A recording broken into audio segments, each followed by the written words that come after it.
let's recap on what happened since the last garden tour in autumn 2020. It's the end of November. The garden isn't as nearly as beautiful, but I'm still getting a decent harvest. Here's a quick look at the garden vista.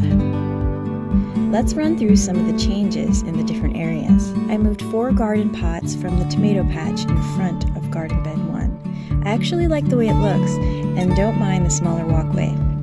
Garden bed 2 is still giving me lots of harvest with some Fort Hook squash, sugar rush peppers, and tomatoes.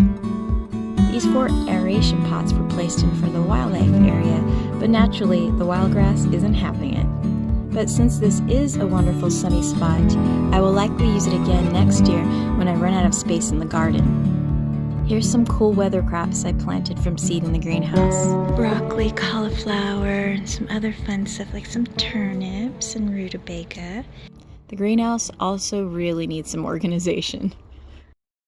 It's the end of January and the garden really needs a revamp. All of the warm weather plants need to be pulled out. I injured my foot in late November just enough to have crutches for 5 weeks. Super bummed about the setback from my winter garden.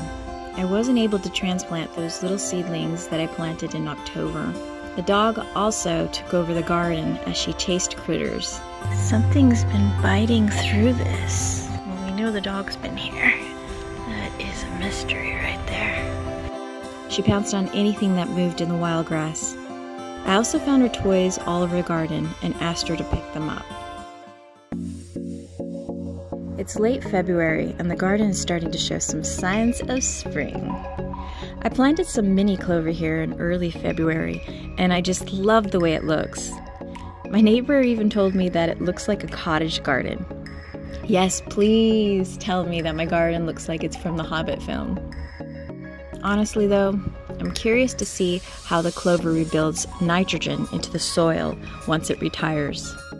If it can rebuild the soil, I'm going to plant some creeping zinnia or creeping thyme. So this pathway has little flowers blooming along the pathway. Check out the change in this area. I created a tomato alley this year. Last year, I nearly stepped or crawled around other plants to get the fruit. Not this year. And as we walk this way, here's the changes for garden bed 1. I split this area into 2 sections to also get to the harvest easier without stepping on any plants. I actually wanted to make a type of terrace garden, but this will just have to do instead. Garden bed 2 has some plants that survived the 30-degree weather, and there's some beautiful plants over here in the aeration pots area. Some of these also survived the cold weather, and some were transplanted from the October seedlings that were struggling in the greenhouse. The wildlife area needs some updating to make a bridge for the dog, as she has created her own little pathway here. I'll have to think about what I can do to make a bridge here. It's late March and the garden is coming alive. Normally I plant seeds in mid-January, but this year I started them 2 months later. The greenhouse had holes in the roof and there was a delay in repairing it. And since I have electrical cables inside the greenhouse for the heating mat and the grow lights, I just didn't want any water leaking in. I also have been working on seed collections for new gardeners since February. Writing 6 beginner-friendly booklets took a lot of my free time during the weekends. I think it's about time to rename garden bed 1 to Lantern Garden. Currently there's a marshmallow plant and some catnip growing here from last year.